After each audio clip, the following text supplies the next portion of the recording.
Hello students, आज हम unit 6 मानव कार्य की ह्यूमन फिजियोलॉजी के बारे में पढ़ेंगे, जिसमें चैप्टर नंबर 22 मानव पाचन तंत्र ह्यूमन डाइजेस्टिव सिस्टम।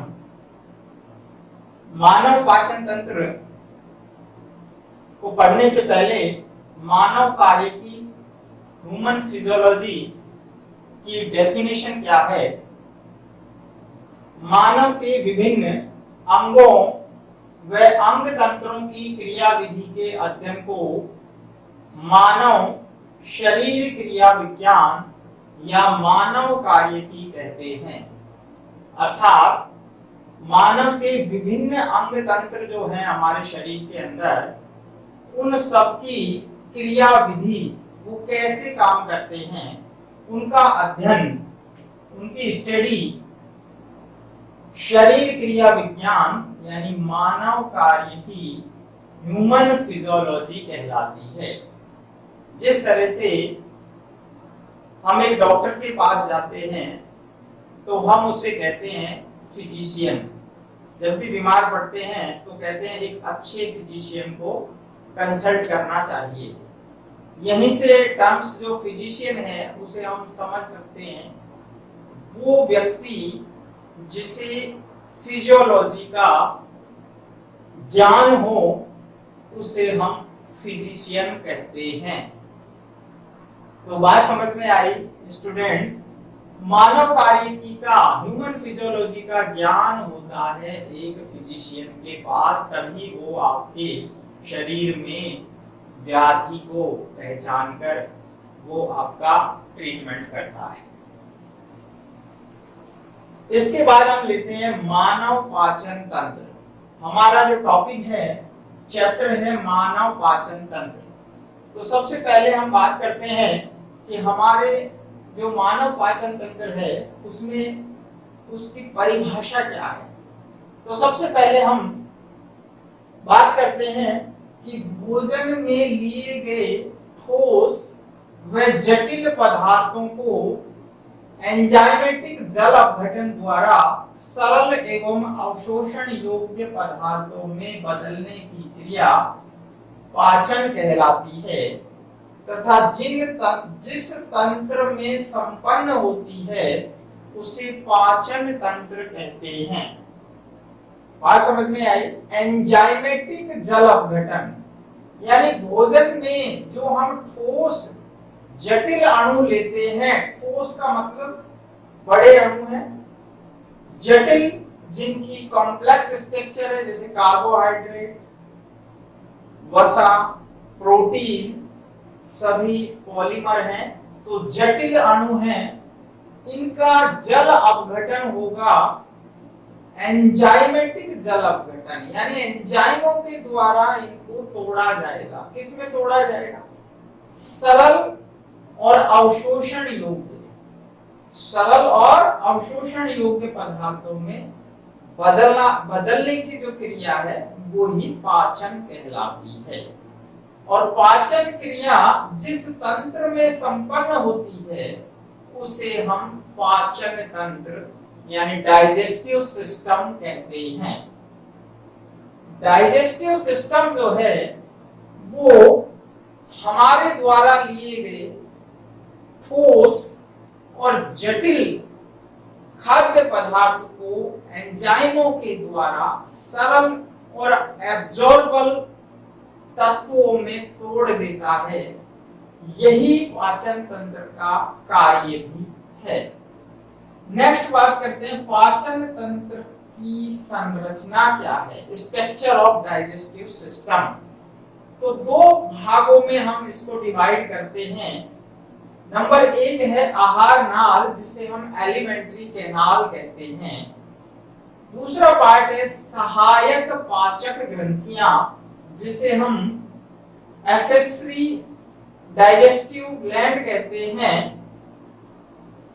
पाचन तंत्र को हम गैस्ट्रो इंटेस्टाइनल ट्रैक भी कहते हैं।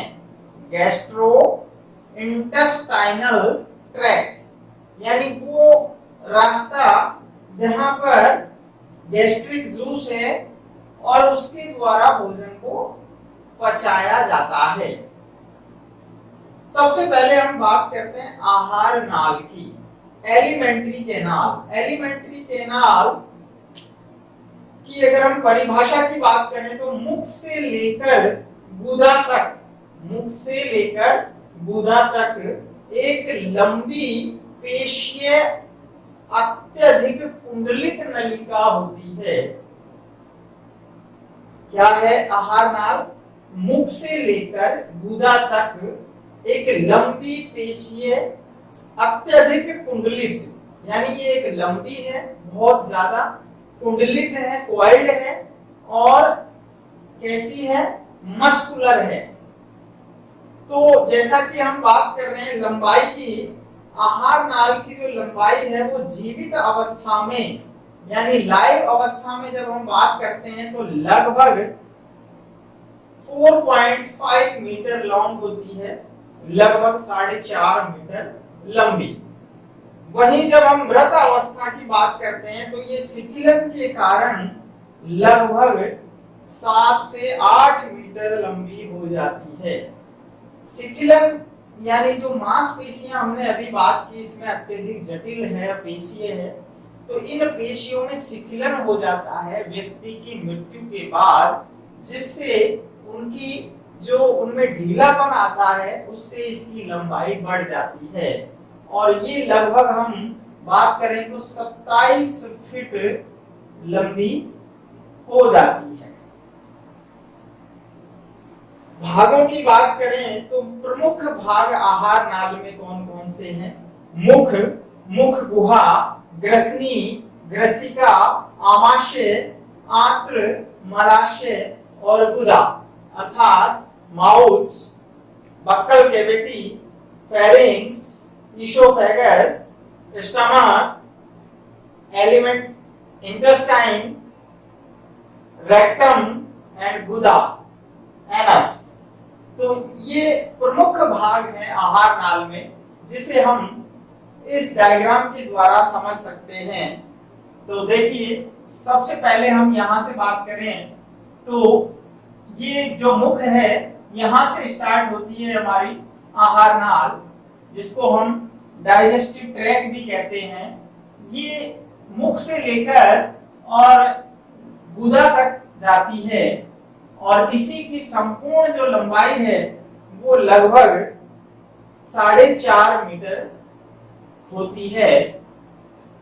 मुख से लेकर आप देख सकते हैं यहाँ ग्रसनी है, जहां पर हमारी जो विंड पाइप जिसे हम कहते हैं यानी श्वसन नलिका और ये फूड पाइप जिसे हम आहार नाल कह रहे हैं, दोनों यहाँ पर मिलती हैं। इस भाग को हम ग्रसनी कहते हैं, ग्रसनी फेरिंक्स। इसके बाद ये नलिका है ग्रसिका। ग्रसिका कहाँ जाके मिल रही है? आमाशय, स्टमक, ये काफी बड़ा भाग होता है। स्टमक से आगे छोटी नलिका जिसे हम ग्रहणी कहते हैं, डियोडिनम, और ग्रहणी के बाद ये छोटी आंत्र जिसे हम इलियम कहते हैं। इलियम से होते हुए ये अत्यधिक कॉइल्ड होते हुए यहाँ इलियोसिकल वाल से बड़ी आंत्र में खुलती है। बड़ी आंत्र के इस स्थान पर वर्मीफॉर्म अपेंडिक्स यानी कृमि रूपी परिशेषिका होती है और ये आगे बड़ी आंत्र का अवरोही भाग, ये आरोही भाग, ये अनुप्रस्थ भाग और ये अवरोही भुजा कहलाती है और यहाँ से ये होते हुए मलाशय से और गुदा द्वारा शरीर से बाहर खुलती है। जहाँ पर देखिए ये स्पाइनेटर मसल्स होती हैं जिन्हें अवरोधी पेशियां कहते हैं। इस प्रकार मानव का जो पाचन तंत्र है वो अत्यधिक जटिल और कॉम्प्लेक्स प्रकार का होता है। आगे हम प्रत्येक भाग के बारे में नेक्स्ट वीडियो में डिस्कस करेंगे, इसलिए आप स्क्रीनशॉट लेना चाहें ले सकते हैं और वीडियो को बार बार पॉज करके देखिए, और कोई चीज समझ में नहीं आती है तो आप मुझे कॉल कर सकते हैं।